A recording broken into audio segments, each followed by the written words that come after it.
It's becoming obvious that the austerity policies are not working.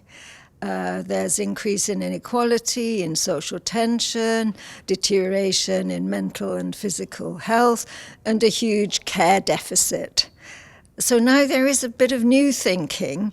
There's a new thinking about we need more investment, but the investment that's being thought about is only in physical infrastructure like roads and railways and broadband. So a feminist economic strategy says we have to go well beyond that. We have to invest in care. We have to invest in human capacities, in education, health, care services for children and for frail elderly people, people with disabilities. And what we say is that we should use this opportunity to address the care crisis, which has been going even before the 2008 financial crisis, the withdrawal from of the state from delivering services, especially in social care for frail elderly and childcare, trying to privatize more and to present that as an efficient way of providing services. Is not working. And we need to recognize that in order for the country to be able to live longer and healthier, with healthy population, it needs to invest in its social services of care, social care, healthcare, education, and that's what we call the social infrastructure. It's the bedrock on which the economy works and cannot work without it. So I think other European countries are finding the same thing, that austerity policies aren't solving the problems that Europe has since the financial crisis. And again, there is a discussion of new investment strategies, but the investment strategies are too narrow and too small. We really need investment strategies that focus on investing in social infrastructure, not just physical infrastructure.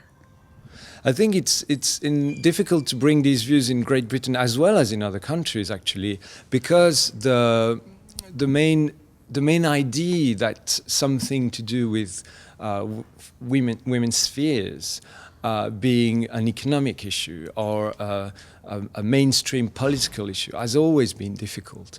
They see that services for children or elderly are not do not add value. They just a cost. They just something we can deal with when there is economic growth and when there is a surplus in the government's budget. But they don't see it as part of the economic system, as a necessary aspect of all our economy. The economy cannot work without that kind of infrastructure, and it cannot reproduce itself because children not well looked after cannot become more productive or healthy adults. If the elderly are not well looked after, that means those who are currently working will not have a solution when they grow older and may become less willing to contribute to the system overall. So all of this is really part of the problem that needs to be considered.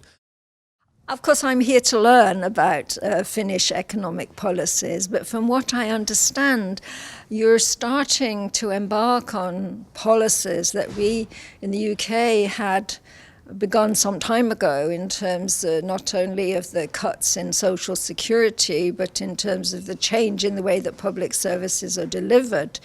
The thinking that competition in the private sector will make these services more efficient. We've had that for many years now in the UK, but we haven't found it's made them more efficient. In fact, we found it's a false economy. It transfers a cost to parts of the economy where they're less visible. Suomalainen naishistoria tai suomalaisen yhteiskunnan historia on siitä mielenkiintoinen, että sen kehitys ja meidän hyvinvointivaltio, tämä niin sanottu Suomen malli on hirveän pitkälti perustunut sukupuolten väliselle kompromissille, jossa kaikki ikään kuin voittivat, mutta sitten myöskin tekivät myönnytyksiä. Ja yksi niistä naisten myönnytyksistä, joka ei varmaan siihen aikaan tuntunut olevan myönnytys, oli se, että heille jäi nämä naisten alueet yhteiskunnassa hoidettaviksi, koulutus, sosiaaliala, terveysala, jossa he olivat jo ennestään tosi hyviä ja sitten pääsivät sinne ja saivat valtaa itselleen ja erilaisia toimijuuden tiloja. Ja nyt tämä seuraa meitä edelleenkin, tämä segregaatio työmarkkinoilla.